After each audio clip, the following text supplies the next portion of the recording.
tanga gayu kabaganu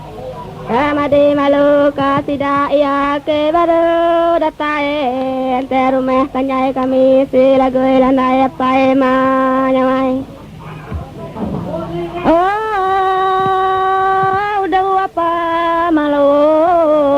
aku apa tengah gayu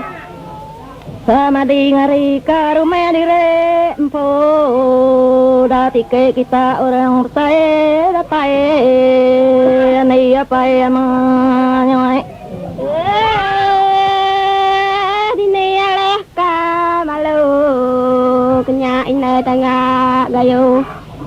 sama di kita ngarami rumah dire empo yang buat pada tay kasih daya datai rumah kita sila gue lanai nai mai ngati ke gaga kami apa bagina gola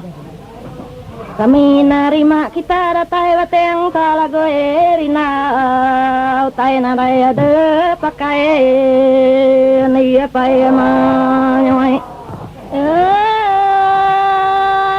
tiga gau kai na gadam itu ai na ebna